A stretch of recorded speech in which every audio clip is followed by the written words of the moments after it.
Hey guys, what's up? Welcome back. This is my review for Percy Jackson and the Olympians, episodes 1 and 2.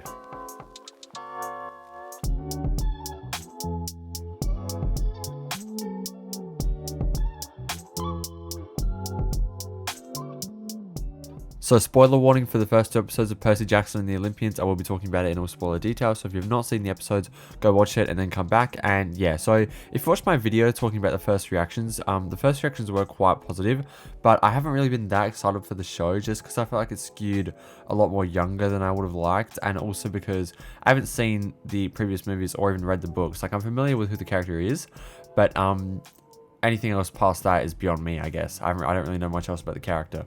And so I was interested, but I wouldn't say I was excited. And so I watched these first two episodes, and I gotta say, I'm not loving them as much as everyone else seems to be. Everybody else on Twitter and stuff that's seen the episodes seems to really love it and think it's like the best adaptation and really faithful to the books.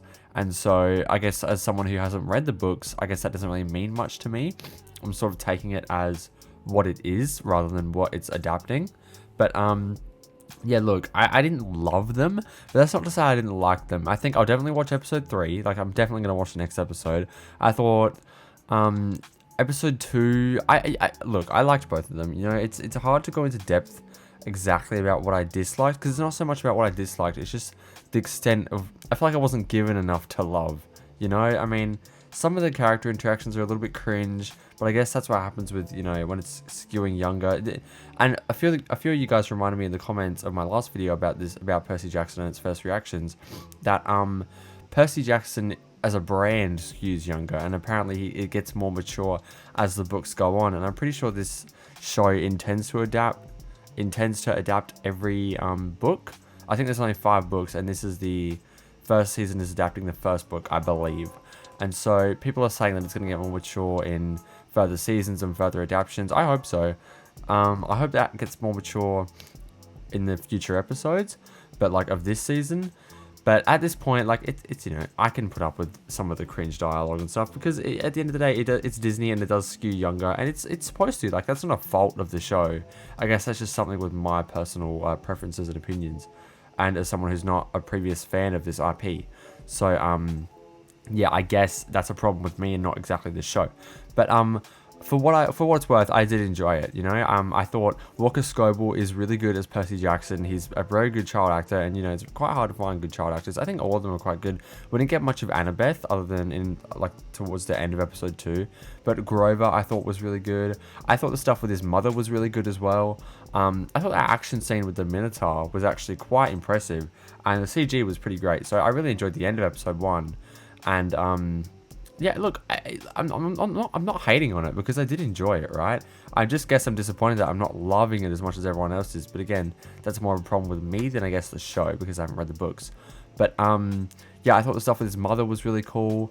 I thought the arc with him and his father claiming him as Poseidon's son, I enjoyed that with him. You know, it was sort of hinted out with his like sort of water powers, I guess, pushing Nancy, that was her name, right?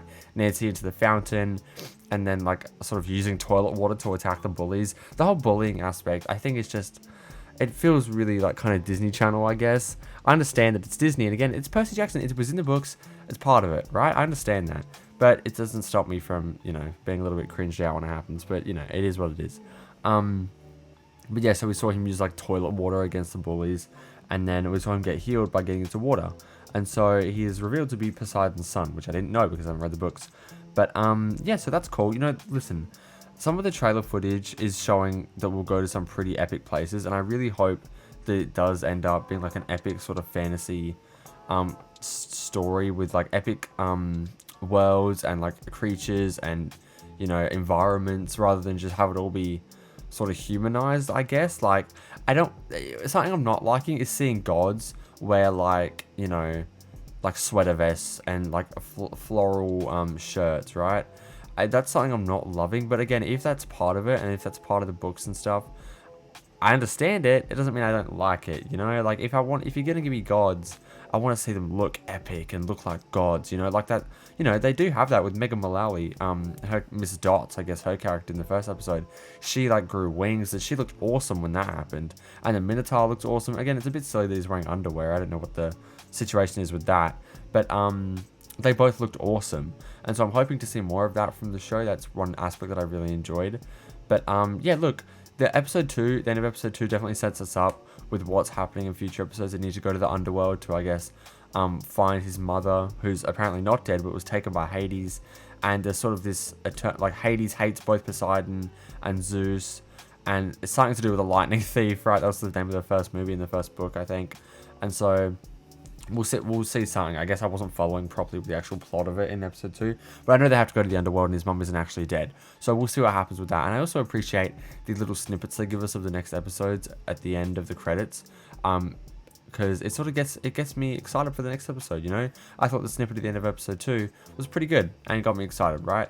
And so yeah, there were some elements that I really liked, and there were some elements that I sort of didn't really like, but I enjoyed it overall. I will be watching the next episode. I just think it does skew a lot younger, which is okay. That's fine, right? Let's just see if the story maybe picks up, and it seems like it's going to, and we get some pretty epic stuff happening, right? And, you know, I'm liking the emotional stuff with his mother, and I hope we get to meet Poseidon. I'm sure we will. But, yeah. So I think there's some pretty cool stuff to come.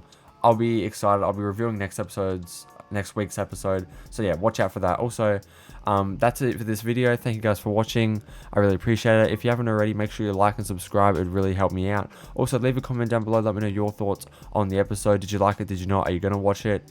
Do you agree with me? Let me know your thoughts. If you haven't already, turn on post notifications so you don't miss when I upload. Thank you guys for watching, and I'll see you guys next time.